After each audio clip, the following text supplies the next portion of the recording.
2009 সালের শিক্ষার অধিকার আইনকে মান্যতা দিয়ে আমরা রিসেন্ট একটা নোটিফিকেশান দেখলাম, আজকেই সম্ভবত এসছে নোটিফিকেশানটা, যে সারপ্লাস অ্যাডজাস্টমেন্ট হবে, যে পিপল রেশিও যেটা আছে আমাদের সেটাকে ঠিক রাখার জন্য। প্রায় 23,000 মতো সারপ্লাস আছে, 23,000 মতো আবার ভ্যাকান্ট আছে। তাহলে আশা করা যাচ্ছে যে অনেক ক্ষেত্রে কী হয়েছে, গ্রামাঞ্চল থেকে অনেক জায়গায় শিক্ষকরা বা শিক্ষিকারা এসছেন, সেখানে ভ্যাকেন্ট হয়ে গেছে, সেই জায়গাগুলোকে আবার রিঅ্যাডজাস্ট করা হবে ডিপিএসসির মাধ্যমে। তো আশা করা যায় যে সারপ্লাসের ব্যাপারটা যত আমরা শুনছিলাম এতদিন ধরে, কয়েক বছর ধরে, এবার হয়তো সত্যি সত্যি সারপ্লাস হতে চলেছে, এবং সেক্ষেত্রে কিছু শিক্ষক শিক্ষিকাকে হয়তো আবার অন্য জায়গায় ট্রান্সফার করা হবে।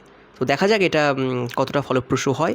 আসলে আরটি অ্যাক্ট 2009 অনুযায়ী পিপল রেশিও ঠিক রাখলে পড়াশুনোর মান উন্নয়ন হবে বলে এটা তো আমরা জানি সবাই, যে অনেক জায়গায় এমন স্কুল আছে যেখানে একজন মাত্র শিক্ষক, দুজন মাত্র শিক্ষক, অনেক জায়গায় আছে অনেক বেশি শিক্ষক। দেখা যাক, এটা এই নোটিফিকেশান সরকারি তরফ থেকে এসছে, আশা করা যায় খুব তাড়াতাড়ি এটা ইমপ্লিমেন্ট হবে। ধন্যবাদ।